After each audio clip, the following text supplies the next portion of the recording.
Welcome to Real Conflict Zone.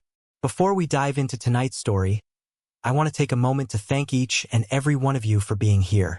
Whether you're listening during your drive home, taking a break from your day, or settling in for the evening, I truly appreciate you choosing to spend your time with us. If you're new here, welcome to the community. We share stories of courage, conflict, and the extraordinary resilience of ordinary people when pushed to their absolute limits. If tonight's story resonates with you, please consider subscribing and hitting that notification bell so you never miss an episode. And for those of you who've been with us from the beginning, your support means the world to me. Now, let's get into tonight's story, and I promise you, this one will stay with you long after the final word.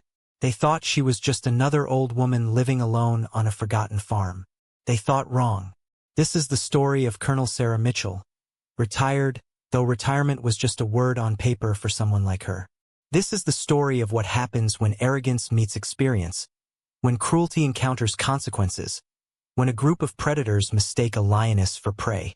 This is the story of one summer evening in a quiet Montana town when the past came roaring back to life, and a peaceful farm became a battleground where respect was won with blood and steel. The town of Redemption, Montana, population 943, sat in a valley between mountain ranges that turned purple at sunset. It was the kind of place where everybody knew everybody, where the high school football team was the center of social life every fall, where the biggest excitement was usually the 4th of July parade down Main Street. People came to Redemption to escape the chaos of bigger cities, to raise their families in peace, to live quiet lives unmarred by the violence and uncertainty that seemed to define the modern world. Sarah Mitchell had moved to Redemption 15 years ago, after 30 years of service that had taken her to every corner of the globe where America's interests were defended in the shadows. She'd bought a 100-acre farm on the outskirts of town, a place with a modest house, a barn that had seen better days, and fields that stretched toward the mountains. She kept horses, grew vegetables, and lived a life so ordinary and unremarkable that her neighbors would have been shocked to learn what she'd done before retirement. The things she'd seen, the operations she'd commanded, the lives she'd taken and saved in equal measure. Sarah was 72 years old now, with gray hair she kept short and practical, weathered skin from years of outdoor work, and eyes that still held the sharp clarity of someone trained to assess threats and calculate responses in fractions of a second. She was 5'6", lean and strong from daily physical work, and she moved with an economy of motion that came from decades of military discipline. To her neighbors, she was just Sarah, the quiet woman who kept to herself, who helped out at the local food bank, who brought pies to community events and never caused any trouble. What they didn't know, what Sarah had never told anyone in Redemption, was that she'd been one of the first women to command a special operations unit in the U.S. military. She'd led missions in Iraq, Afghanistan, Somalia, Bosnia, and a dozen other places where American forces operated without official acknowledgement. She'd been awarded 3 Purple Hearts, 2 Bronze Stars, and a Silver Star that sat in a box in her closet because she'd never been comfortable with the attention that came from wearing medals. She'd trained with Delta Force, worked alongside Navy SEALs, coordinated operations with CIA paramilitary officers, and built a reputation as someone who got the job done no matter the odds or the cost. But that was all in the past. Sarah had left that world behind, or so she'd told herself. She'd seen enough combat, lost enough people she cared about, made enough impossible decisions that haunted her sleep. When she'd retired at 57, she'd been clear with herself that the next chapter of her life would be peaceful, quiet, and as far removed from violence as possible. The farm was supposed to be her sanctuary, the place where Sarah Mitchell could finally stop being Colonel Mitchell and just be a person. For 15 years, that's exactly what it had been, until the Iron Reapers rode into town.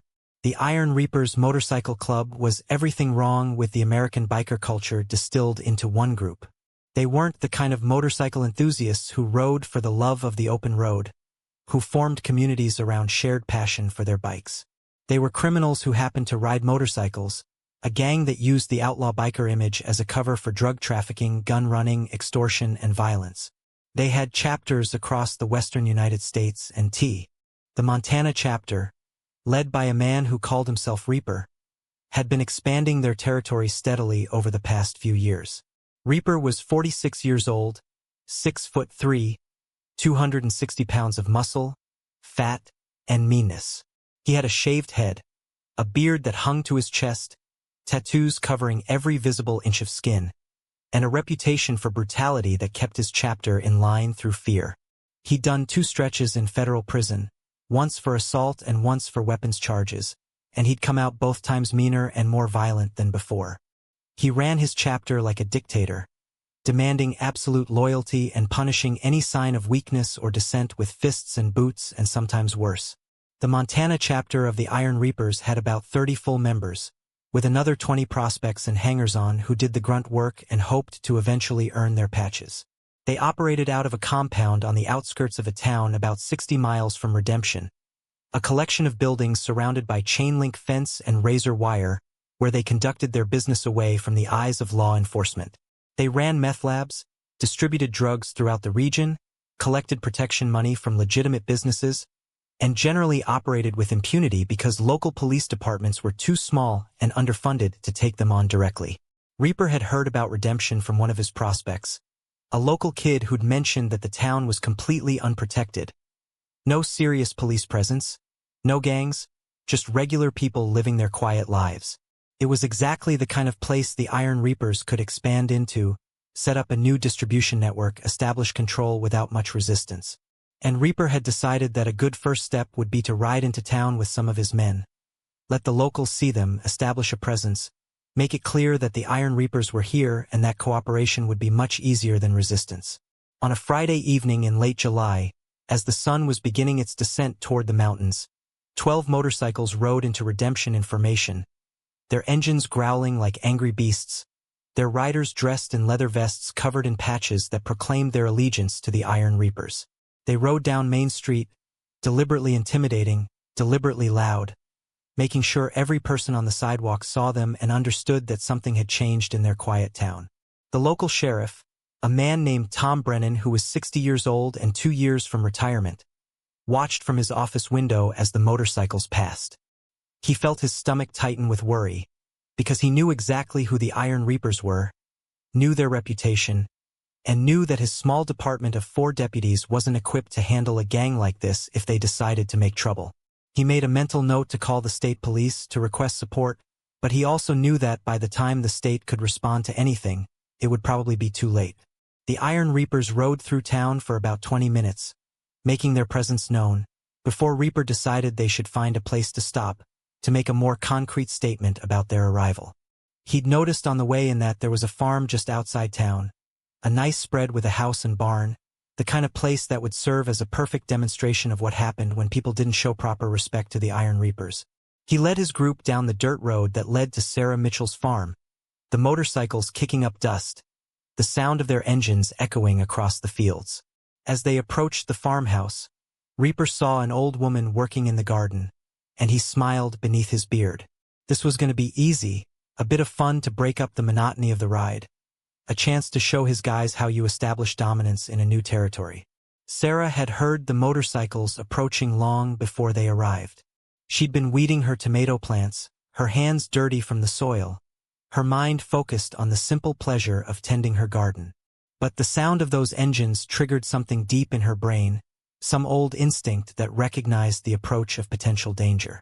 She stood up slowly, wiped her hands on her jeans, and watched as 12 motorcycles pulled into her driveway and formed a semicircle facing her house.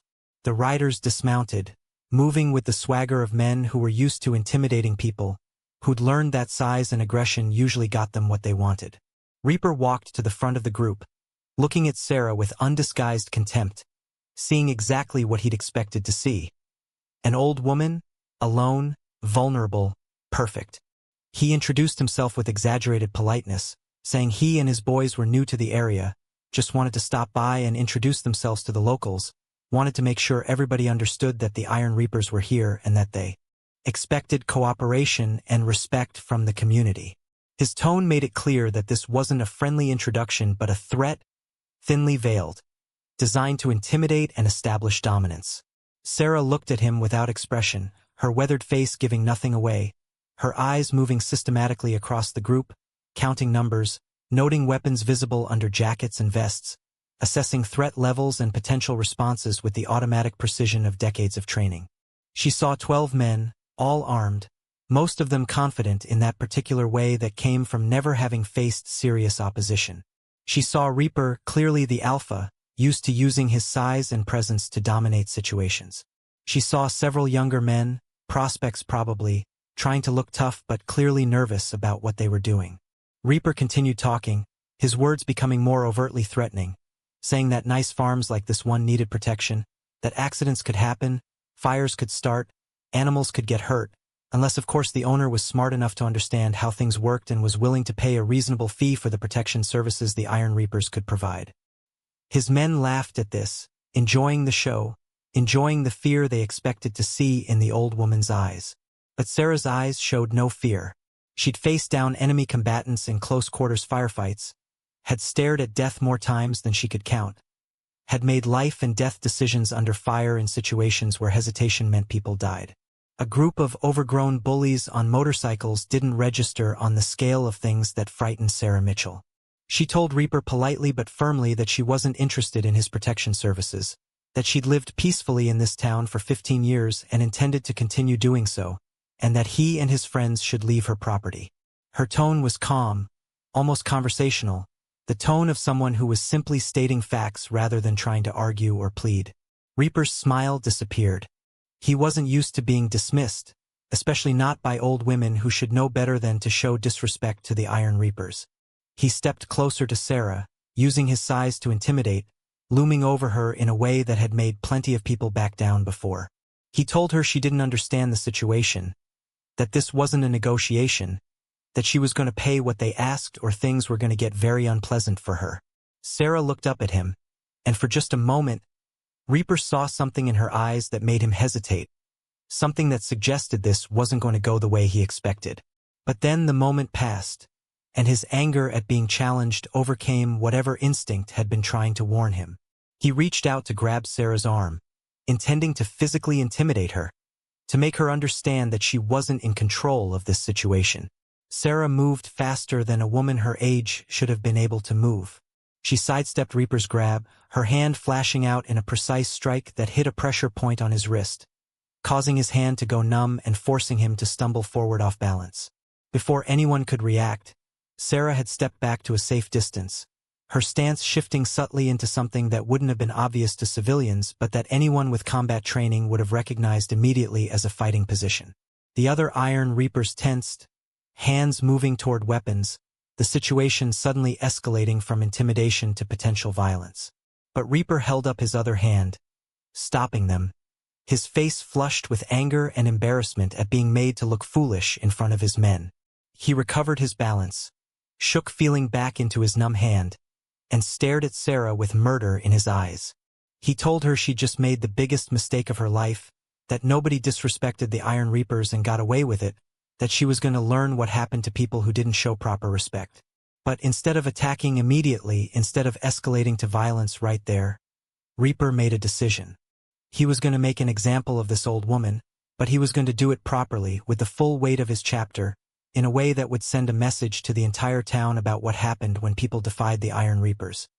He told Sarah she had until tomorrow evening to reconsider her position, to gather whatever money she had and be ready to make things right with the Iron Reapers. If she was smart, she'd cooperate. If she wasn't, well, her farm was going to have a very unfortunate accident, and she might not survive it. Then he and his men got back on their motorcycles and rode away, their engines roaring, leaving Sarah standing in her driveway surrounded by a cloud of dust. As soon as they were gone, Sarah walked calmly into her house, her external composure hiding the rapid calculations running through her mind. She'd spent 3 decades dealing with threats, analyzing tactical situations, planning responses to hostile actions. The Iron Reapers were different from the enemies she'd faced in her military career, but the fundamental principles were the same. Assess the threat, identify resources, plan a response, execute with precision and overwhelming force. She went to her bedroom, opened her closet, and pushed aside the everyday clothes to reveal a locked safe built into the wall. She entered the combination, opened it, and looked at what she'd kept from her old life. There wasn't much because Sarah had deliberately left most of that world behind when she retired. But she'd kept a few things just in case. a Sig Sauer P226 pistol with 3 spare magazines, a combat knife with a 7-inch blade, a satellite phone that connected to a secure network she'd been told would remain active for the rest of her life, and a small leather address book containing names and numbers of people who'd served with her, people she'd commanded, people who owed her their lives or their loyalty or both. Sarah picked up the satellite phone, turned it on for the first time in 15 years, and watched as it acquired signal. Then she opened the address book and started making calls. The first was to a man named Marcus Webb, who'd been her second-in-command during her last 3 years of active service, who'd saved her life in Kandahar and who she'd pulled out of a burning vehicle in Fallujah. Marcus answered on the third ring, and when Sarah identified herself and explained the situation, his response was immediate and unequivocal. He'd be there by tomorrow afternoon with whoever he could round up on short notice. The second call was to Elena Rodriguez, former Marine sniper who'd operated under Sarah's command in multiple theaters, who'd gone to prison after her service for killing the drunk driver who'd murdered her daughter, and who Sarah had visited every month during her 3-year sentence. Elena had been out for 5 years now, working as a security consultant, and when Sarah told her what was happening, Elena said she'd drop everything and be on the road within the hour. Sarah made 7 more calls, reaching out to men and women she'd served with, people who'd been part of her unit or who'd worked alongside her in operations where trust and competence meant the difference between mission success and catastrophic failure. Not everyone answered, and not everyone could come on such short notice, but by the time Sarah finished her calls, she had commitments from 9 veterans who would be arriving at her farm within the next 24 hours. These weren't random soldiers. These were special operations personnel, men and women who'd been selected for the most demanding missions, who'd received training that cost millions of dollars per person, who'd operated in the most dangerous environments on Earth. They were force multipliers, individuals who'd been taught to think tactically, to adapt to changing situations, to use terrain and surprise and superior skills to overcome numerical superiority. And they were all people who owed Sarah Mitchell, who'd follow her into hell if she asked, because she'd proven time and again that she valued their lives and would do whatever it took to bring them home. After making her calls, Sarah spent the rest of the evening preparing. She walked her property, identifying defensive positions, fields of fire, potential ambush points, thinking about the farm not as a place of peace but as a battlefield to be understood and exploited. She had 100 acres to work with, barn and outbuildings that could provide cover, fences and ditches that would channel movement, high ground to the north that would be perfect for overwatch positions. She also made a trip into town, to Sheriff Brennan's office, where she explained what had happened and what she expected would happen tomorrow. Brennan was torn between his duty to maintain law and order and his practical understanding that his small department couldn't protect Sarah against the Iron Reapers. Sarah told him she didn't need his protection, that she had resources of her own, that what she needed from him was to keep civilians away from her farm for the next 48 hours and to be prepared to clean up afterwards. Brennan didn't fully understand what Sarah was telling him, but something in her tone, something in the way she carried herself, made him agree to do as she asked. The next morning, Sarah's first visitor arrived just after dawn.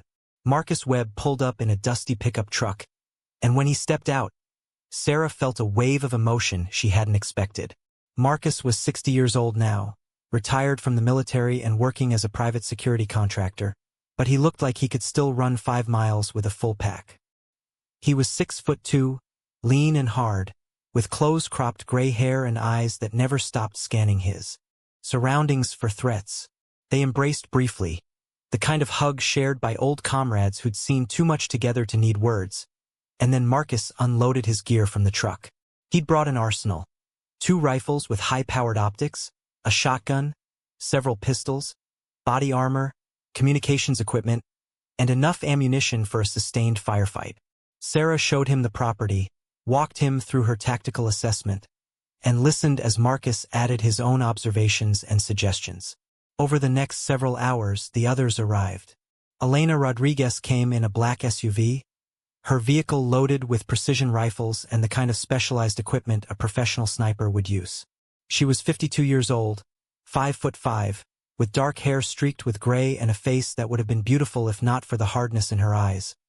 The look of someone who'd killed from distances where you couldn't see the expressions of your targets but had to live with knowing you'd ended their lives. Jackson Cole arrived next, former Army Ranger, African-American, 58 years old, built like a linebacker, with a laugh that could fill a room and a temper that had gotten him in trouble more than once during his service. He'd done 3 tours in Afghanistan, earned a Silver Star for valor, and struggled with PTSD that had cost him his marriage and nearly cost him his life before he'd gotten help and found a way to manage his demons. Thomas Chun came in a rental car, former Delta Force operator, 55 years old, quiet and precise, the kind of man who could fade into the background despite being obviously dangerous to anyone who knew what to look for. He'd been born in Taiwan, immigrated as a child, served in the military for 25 years, and now worked as a consultant for defense contractors who needed someone with his particular skills. The others arrived throughout the morning. Rebecca Walsh, former combat medic with 3 deployments in Iraq and 1 in Afghanistan, who'd saved more lives than she could count and watched more people die than anyone should have to witness.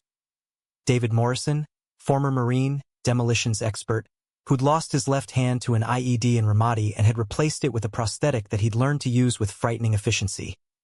Lisa Park, former military police, who'd done convoy security in some of the most dangerous regions of Iraq and had the scars to prove it. Samuel Torres, former Navy corpsman who'd served with Marine units and had been awarded the Navy Cross for his actions during a firefight in Helmand Province. And finally, Raymond Price, former Air Force combat controller, who'd coordinated airstrikes in support of ground forces and had seen the results of modern warfare from perspectives that gave him nightmares.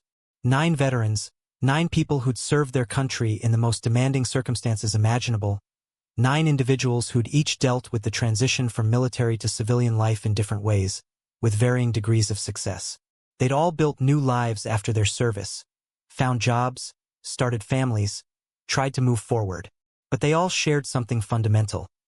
A bond with Sarah Mitchell and with each other, forged in the crucible of combat, based on trust and loyalty that transcended normal civilian relationships. Sarah gathered them in her barn, and for a moment, she just looked at them. These people who'd answered her call without hesitation, who'd dropped everything to come to her aid. She thanked them, told them she appreciated their willingness to help, explained that she understood if anyone wanted to leave before things got violent, that she'd think no less of them for choosing not to get involved in what was essentially a civilian criminal matter. Not one of them moved.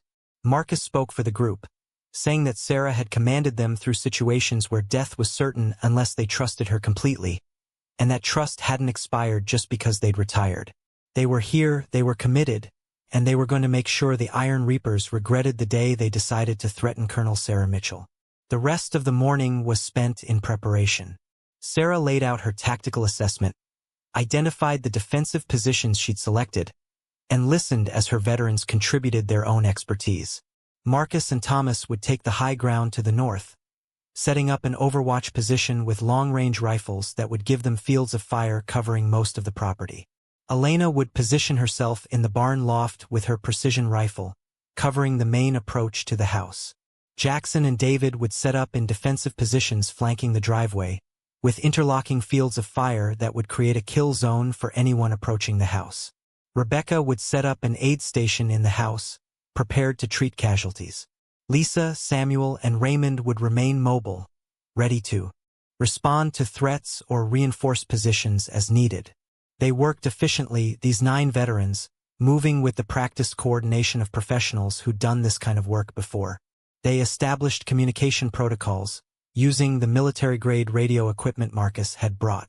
They designated fallback positions, planned for contingencies, made sure everyone understood the overall tactical picture and their role within it.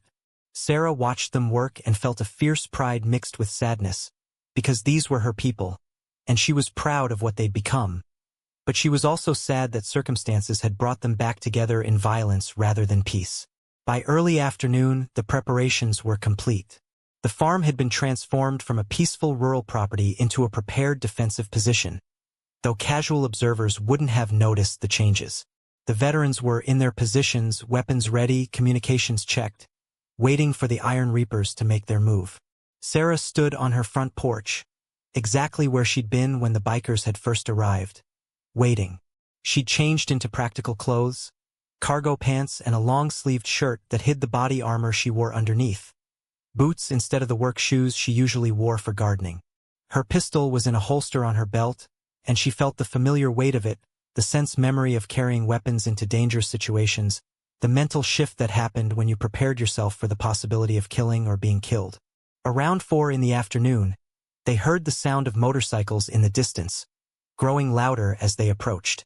Sarah keyed her radio, alerted her team that targets were inbound, and settled into the calm focus that had served her through 3 decades of operations. Fear was natural, adrenaline was useful, but panic was death, and Sarah Mitchell had never panicked in her life. The Iron Reapers came in force. Not just the 12 who'd visited yesterday, but 30 riders, the full strength of Reapers chapter, a show of overwhelming force designed to intimidate and demonstrate that resistance was futile. They rode up the driveway in formation, their engines deliberately loud, their presence meant to be terrifying. Reaper led the group, and when he saw Sarah standing alone on her porch, exactly as he'd expected, he smiled. This was going to be easy. The old woman had clearly not taken his warning seriously, had not understood the consequences of defying the Iron Reapers.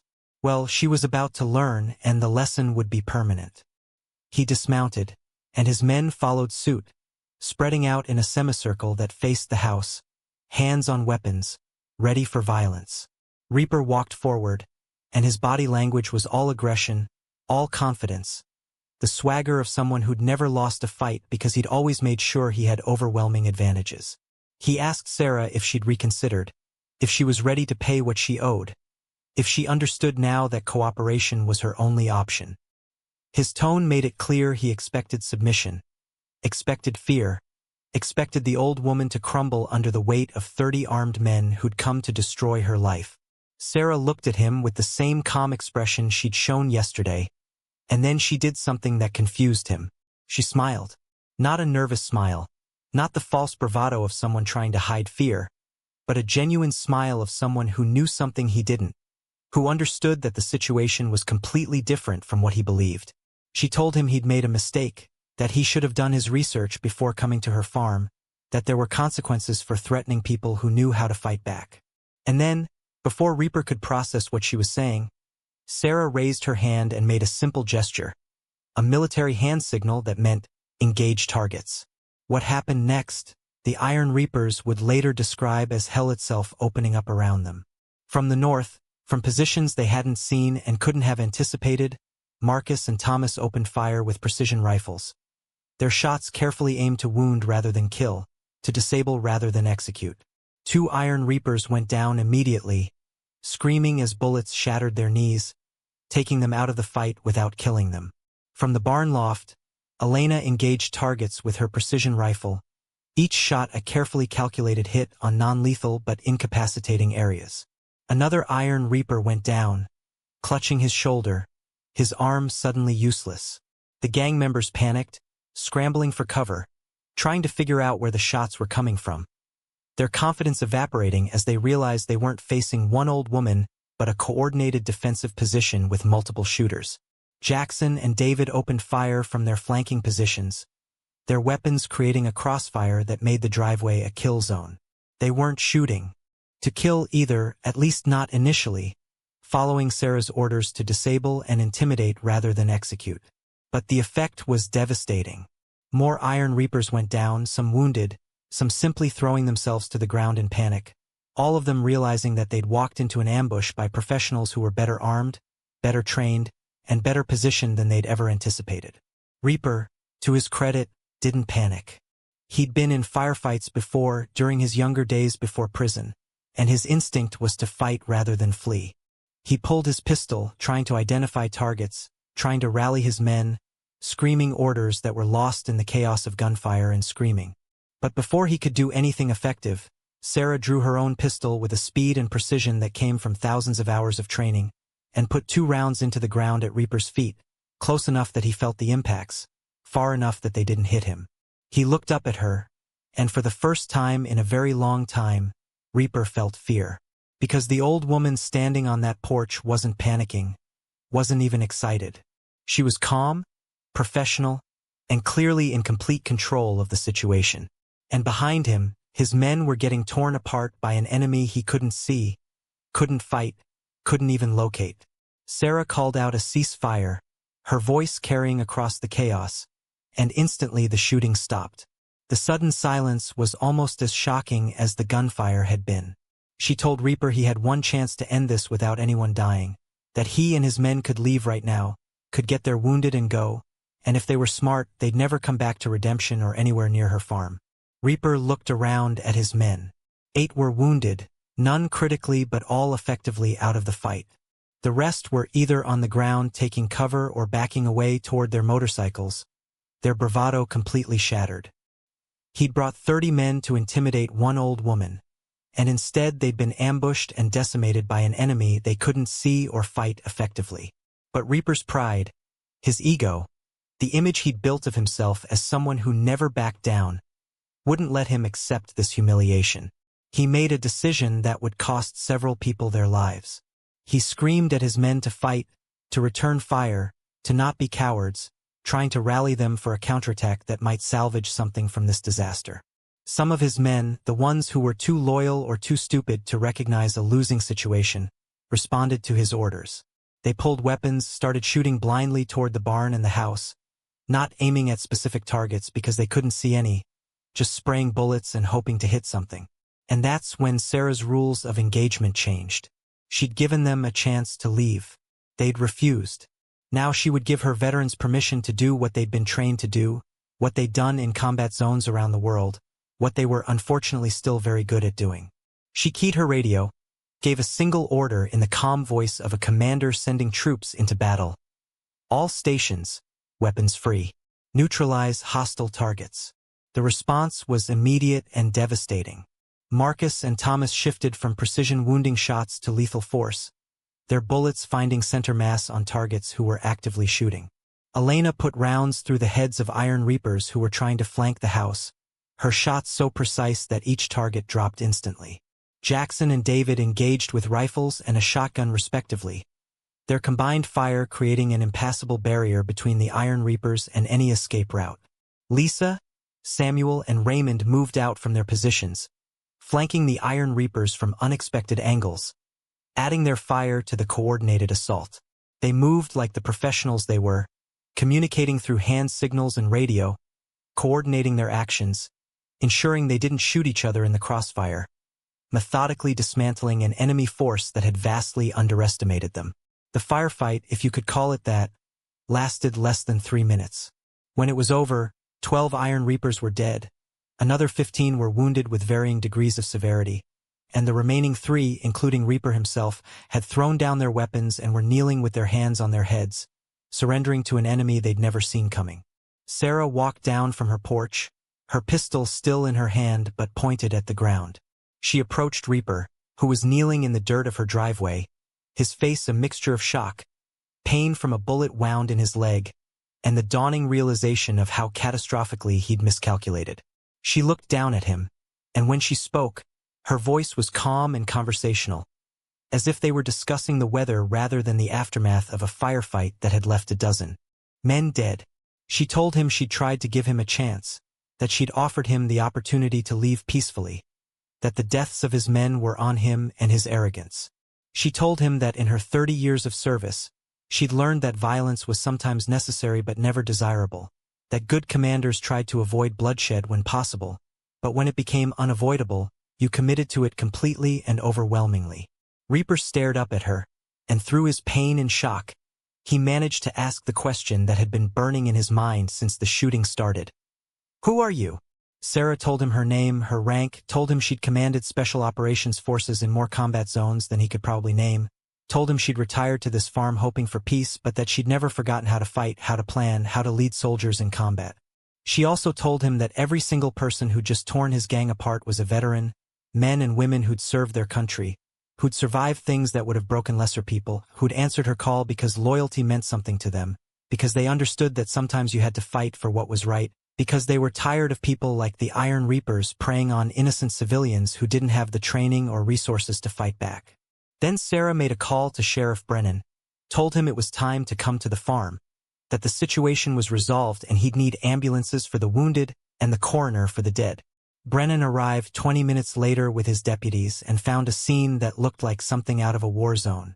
Bodies scattered across the driveway, wounded gang members being treated by Rebecca Walsh, who'd set up a triage area, weapons and shell casings everywhere, and standing in the middle of it all, 9 comm veterans who looked like they'd just finished a routine training exercise rather than a lethal firefight. The aftermath took days to sort out. State police and FBI got involved, because a shootout that left 12 people dead qualified as a major incident. But the investigation was relatively straightforward. The Iron Reapers had come to Sarah's property armed, and with clear intent to commit violence.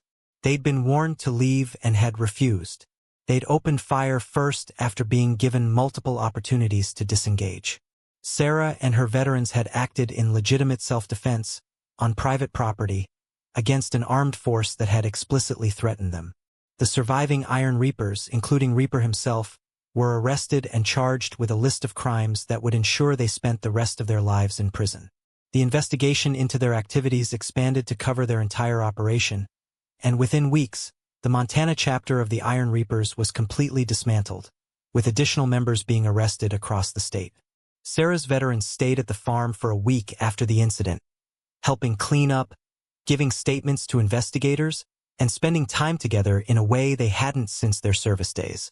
They grilled steaks, drank beer, told stories about their deployments, remembered friends who hadn't made it home, and processed what they'd just been through. Some felt guilty about the men they'd killed, even though those men had given them no choice, had opened fire first, had chosen violence over retreat. Rebecca, the combat medic, spent hours talking them through it, using the same techniques she'd learned for processing combat trauma, reminding them that they'd acted in defense of innocent people, that the Iron Reapers had been predators who would have continued victimizing communities if they hadn't been stopped. But there was something else happening during that week, something that none of them talked about directly but that they all felt. For the first time since leaving military service, they felt like they had purpose again. In the civilian world, their skills were often viewed with suspicion or fear. People thanked them for their service but didn't really want to know what that service had entailed, what they'd seen or done. Employers wanted workers who could follow procedures and fit into corporate hierarchies, not warriors who'd been trained to think independently and solve problems with extreme violence when necessary. On Sarah's farm, surrounded by people who understood them, who'd lived through similar experiences, they'd found something they'd been missing. They'd found a mission, a cause worth fighting for, and most importantly, they'd found each other again. The bond that had been forged in combat had never really gone away, but it had been dormant, buried under years of trying to fit into a world that didn't quite know what to do with people like them. Marcus was the first to broach the subject on the 5th night, as they sat around a fire pit behind the barn, the Montana sky brilliant with stars above them. He said, what had happened at the farm proved something he'd been thinking about for years, that there were people out there, civilians who couldn't defend themselves against predators like the Iron Reapers, who needed help that law enforcement couldn't always provide. He suggested carefully that maybe this didn't have to be a one-time thing, that maybe there was a way to turn what they'd done here into something more permanent, more organized. Elena picked up the thread, talking about how many small towns across America were dealing with similar problems, gangs moving in, overwhelming local police terrorizing communities. She mentioned that in her security consulting work, she'd seen countless situations where good people were being victimized because they didn't have the resources or the skills to fight back effectively. What if, she suggested, there was a group of veterans who could respond to situations like that, who could provide protection and training to communities that needed it? Thomas Chun, always the most analytical of the group, pointed out the legal and practical complications. They couldn't just appoint themselves as vigilantes, couldn't operate outside the law without eventually facing consequences. But what if they worked with law enforcement, provided support and expertise in situations where local departments were overwhelmed? What if they operated as a private security and training organization, legitimate and legal, but staffed with people who had the skills and experience to handle situations that regular security firms couldn't? Sarah listened to all of this without commenting, watching her veterans get excited about an idea that was both dangerous and potentially valuable. She understood what they were really talking about, the need to find meaning and purpose after military service, the desire to use their skills for something worthwhile rather than letting them atrophy in civilian jobs that didn't challenge them or fulfill them. But she also understood the risks, the potential for things to go wrong, for good intentions to lead to bad outcomes. On the 6th night, As the group was preparing to leave the next morning, Sarah finally shared her thoughts. She told them she understood what they were feeling, because she'd felt the same emptiness after retiring, the sense that she'd been trained for a specific purpose and then cast adrift when that purpose was no longer needed. She acknowledged that what had happened with the Iron Reapers demonstrated that there might be situations where their skills could protect people who desperately needed protection. But she also warned them that the world of legitimate security work was different from military operations. There were laws, regulations, oversight, consequences for mistakes.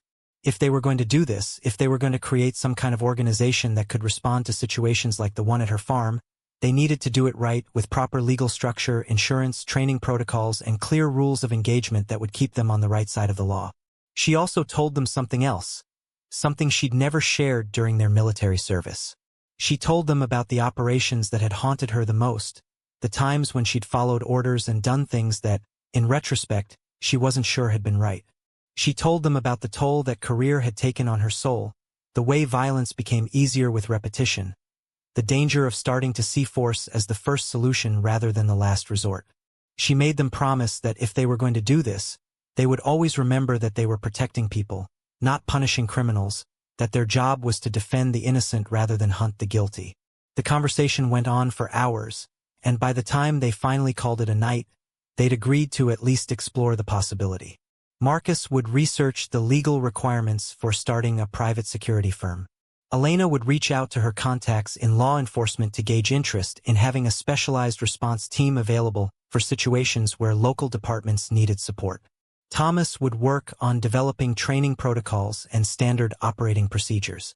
The others would each contribute based on their skills and experience, building something from the ground up that could be both effective and legitimate. They left the next morning, but they'd be back. Sarah knew it, could see it in their eyes, in the way they moved with purpose rather than the aimlessness that had characterized them when they'd first arrived. The Iron Reapers had given them something unexpected, a glimpse of what they could be, what they could do, if they found the right way to channel their skills and experience.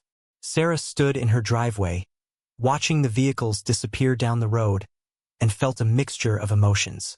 Pride in what her veterans had become, worry about what they were contemplating, and a deep satisfaction that they'd come when she needed them, that the bonds forged in combat had proven strong enough to bring them together one more time. The farm was quiet again after they left, but it wasn't the same kind of quiet it had been before. The barn had bullet holes in it that would need to be repaired. The driveway had bloodstains that would fade with time and weather.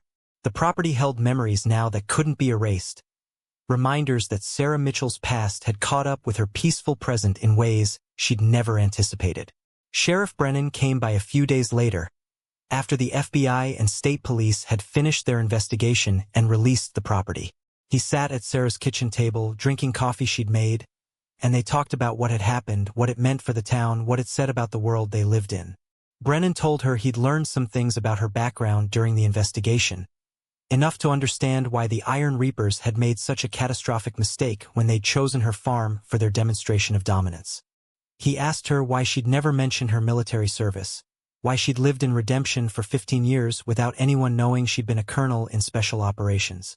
Sarah explained that she'd wanted to leave that world behind, to be just another person in a small town, to escape the weight of command and the burden of decisions that cost lives. She'd built a quiet life deliberately, carefully, and she'd hoped it would be enough. Brennan understood that, or said he did. But he also pointed out something Sarah had been trying not to think about. The story of what had happened at her farm was going to spread, was already spreading through law enforcement channels, through veteran communities, through the kind of networks that connected people who'd served in combat. Sarah Mitchell had just become famous or infamous, depending on perspective, and her quiet life in redemption was probably over. Sarah knew he was right. She'd already received calls from journalists wanting interviews, from military historians wanting to discuss her career, from veterans she'd served with decades ago who'd heard about the incident and wanted to reconnect. The anonymity she'd cultivated was gone, stripped away by 3 minutes of violence in her driveway. There was no going back to being just Sarah, the quiet woman who kept to herself. What surprised her was that she didn't mind as much as she'd expected. The Iron Reapers had reminded her of something she'd forgotten during her peaceful years, that she was a warrior, that she'd been trained and tested in ways that gave her capabilities most people would never have. Hiding those capabilities, pretending to be someone she wasn't, had seemed like the right thing to do when she retired. But maybe it had been the wrong choice. Maybe there was a way to honor what she'd been, what she'd done, while still living a good life. Over the following months, the story of Sarah Mitchell and her veterans became something of a legend in certain circles. News coverage focused on the dramatic confrontation, the image of one elderly woman standing up to an entire motorcycle gang, the arrival of her former unit members to help defend her farm. The story resonated with people who felt like the system had failed to protect them, who admired the idea of taking responsibility for your own defense, who appreciated the loyalty displayed by veterans who'd answered their former commander's call without hesitation. But there were also critics, people who argued that Sarah and her veterans had used excessive force, that 12 dead gang members was too high a price even for legitimate self-defense, that trained special operations personnel shouldn't be operating outside military command structure. There were calls for investigations, demands that Sarah and her veterans face charges, opinion pieces arguing that vigilante justice was dangerous no matter how justified it might seem. The legal system worked through these questions slowly, methodically. Grand juries reviewed the evidence. Expert witnesses testified about the threat posed by the Iron Reapers and the reasonableness of the response. In the end, no charges were filed. The physical evidence, witness statements, and the Iron Reapers' own criminal history made it clear that Sarah and her veterans had acted in legitimate self-defense against an armed force that had explicitly threatened violence. The Iron Reapers organization didn't survive the incident. With their Montana chapter destroyed and their leadership either dead or imprisoned, the national organization fractured. Other chapters distanced themselves from what had happened. Some disbanded entirely, others were absorbed by rival gangs. Within a year, the Iron Reapers ceased to exist as a functioning criminal organization, their reputation destroyed by the story of how they'd been defeated by a group of elderly.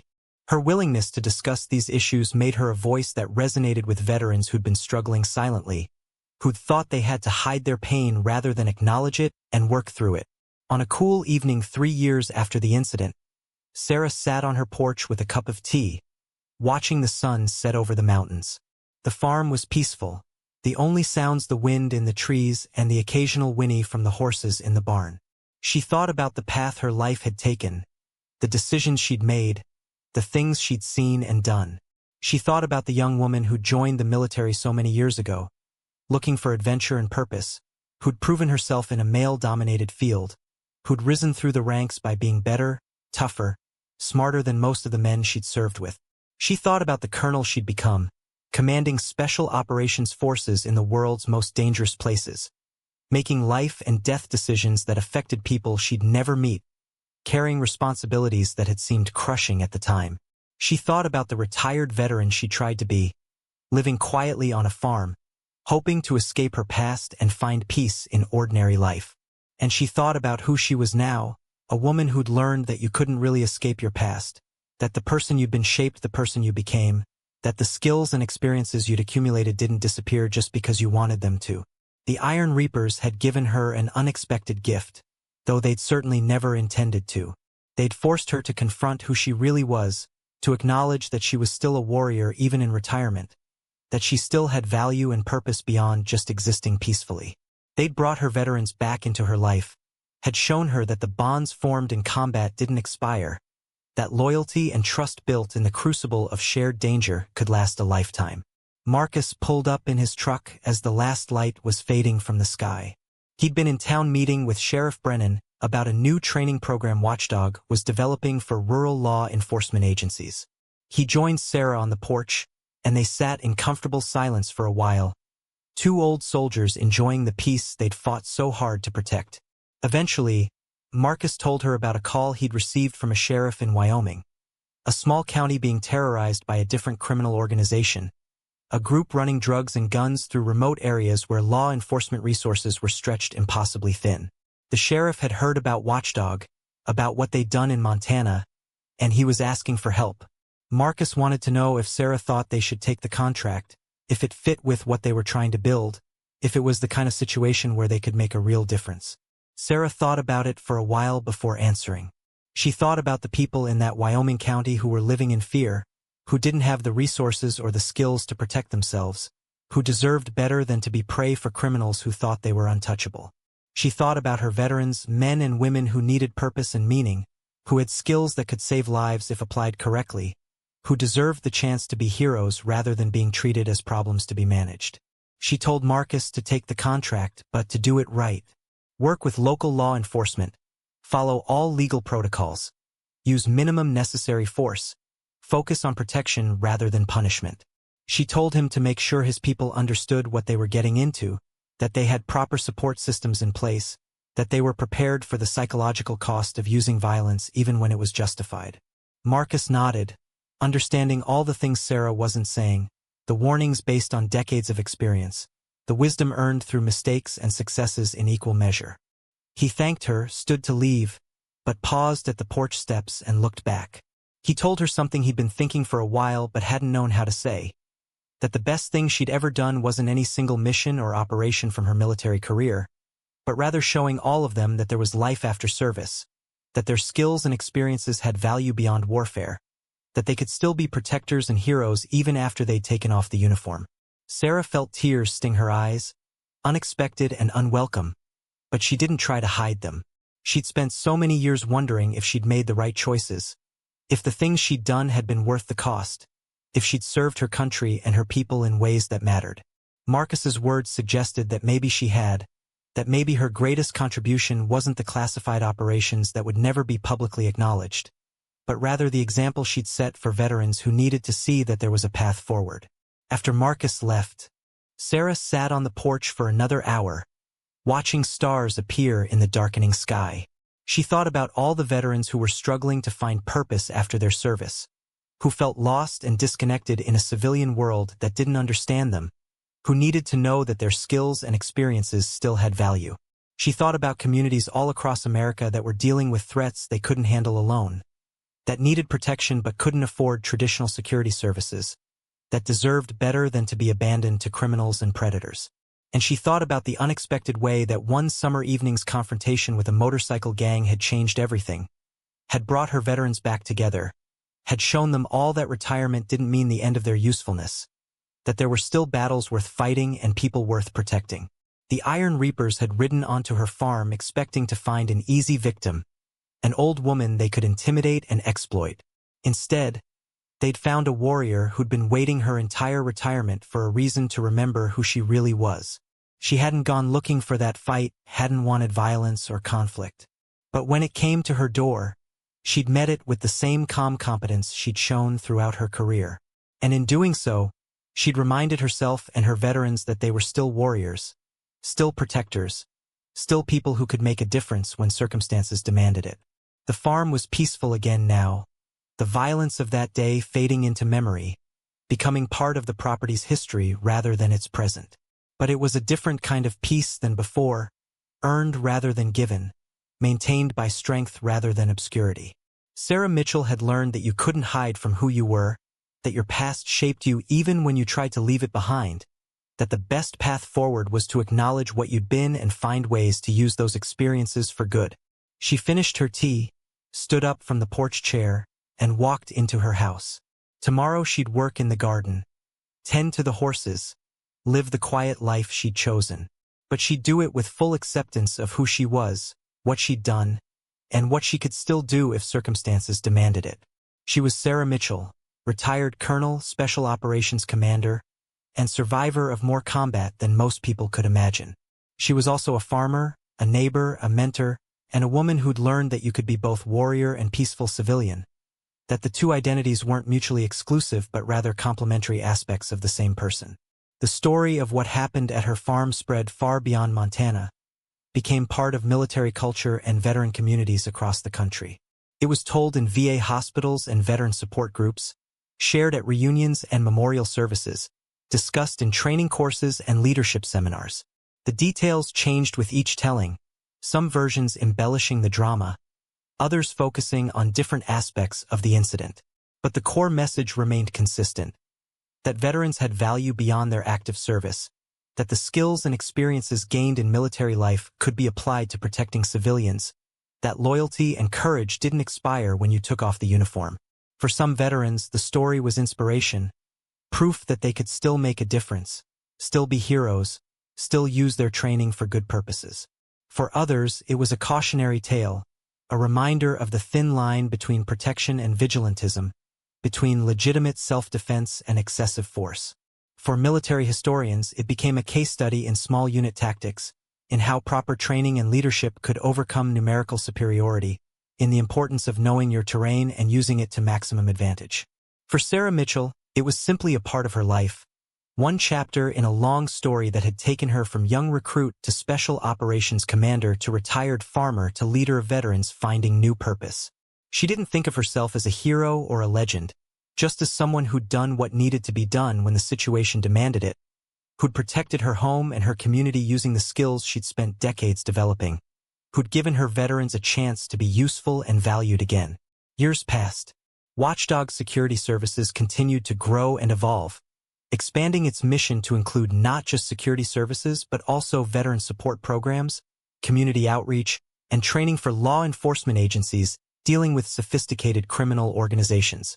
The farm remained both Sarah's home and a training facility, a place where veterans could gather and remember what they'd been while figuring out who they were becoming. Sarah herself aged, as everyone does, but she remained sharp and engaged, continuing to advise Watchdog, mentor younger veterans, and speak publicly about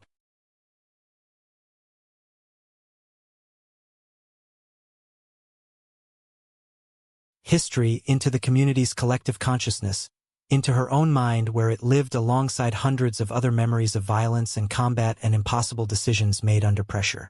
She thought about all the paths her life had taken, all the decisions that had led her to this moment, sitting on a porch in Montana on a summer evening, watching the mountains turn purple in the fading light. She thought about the young woman who'd enlisted in the military so many years ago, who couldn't have imagined where that decision would lead, what she'd see and do and become. She thought about the colonel who'd commanded Special Operations Forces, who'd learned to make decisions that cost lives in service of missions that might or might not have been worth those costs. And she thought about the woman she was now, retired but not passive, peaceful but not weak, living quietly but maintaining the capability to respond with overwhelming force if circumstances demanded it. She was all of those people, all of those versions of herself, integrated into one person who understood both the value of peace and the necessity of sometimes fighting for it. As darkness settled over the farm, Sarah heard vehicles approaching. Her veterans, some of them, coming for their monthly dinner and discussion session. A tradition they'd maintained since the incident, a way to stay connected and support each other through the ongoing challenges of civilian life. She smiled, stood up from her chair, and went inside to finish preparing the meal she'd started earlier. They would eat together, these warriors and protectors, these men and women who'd served their country and who were now finding new ways to serve their communities. They would tell stories, laugh at old memories, discuss current challenges, and support each other through whatever difficulties they were facing. And Sarah would be at the center of it all, not as commander anymore but as friend and mentor, as the person who'd brought them together and shown them that there was still purpose and meaning to be found after military service. The farm that had once been Sarah's refuge from her past had become something different, something better. A place where her past and present could coexist, where the warrior and the farmer were the same person, where veterans could gather and remember who they'd been while figuring out who they were becoming. It was exactly what she needed, exactly where she was supposed to be, and she was grateful for the unexpected path that had led her here. If you enjoyed the story of courage, loyalty, and the enduring bonds forged in service, please make sure to subscribe to Real Conflict Zone for more stories of extraordinary people facing impossible situations. Drop a comment below telling us what kind of stories you'd like to hear next. Would you like more veteran stories? Tales of survival against the odds? Stories of ordinary people discovering extraordinary courage? Let us know, and we'll bring you the content you want to hear. Until next time, stay safe out there, and remember that sometimes the quietest person in the room has the most dangerous past. Take care, and we'll see you in the next episode.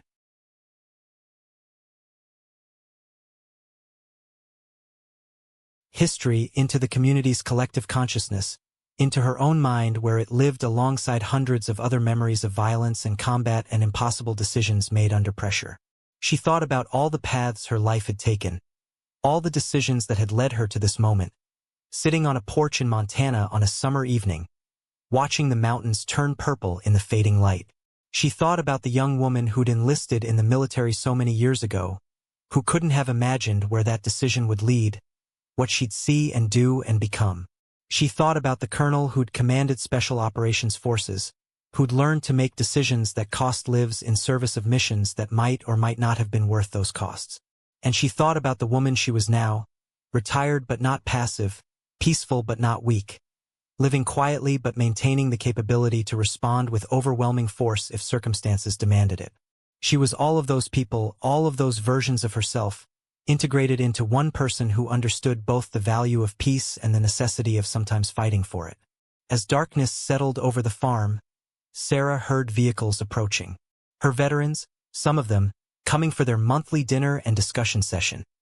A tradition they'd maintained since the incident, a way to stay connected and support each other through the ongoing challenges of civilian life. She smiled, stood up from her chair, and went inside to finish preparing the meal she'd started earlier. They would eat together, these warriors and protectors, these men and women who'd served their country and who were now finding new ways to serve their communities. They would tell stories, laugh at old memories, discuss current challenges, and support each other through whatever difficulties they were facing. And Sarah would be at the center of it all, not as commander anymore but as friend and mentor, as the person who'd brought them together and shown them that there was still purpose and meaning to be found after military service. The farm that had once been Sarah's refuge from her past had become something different, something better. A place where her past and present could coexist, where the warrior and the farmer were the same person, where veterans could gather and remember who they'd been while figuring out who they were becoming. It was exactly what she needed, exactly where she was supposed to be, and she was grateful for the unexpected path that had led her here. If you enjoyed this story of courage, loyalty, and the enduring bonds forged in service, please make sure to subscribe to Real Conflict Zone for more stories of extraordinary people facing impossible situations. Drop a comment below telling us what kind of stories you'd like to hear next. Would you like more veteran stories? Tales of survival against the odds? Stories of ordinary people discovering extraordinary courage? Let us know, and we'll bring you the content you want to hear. Until next time, stay safe out there, and remember that sometimes the quietest person in the room has the most dangerous past. Take care, and we'll see you in the next episode.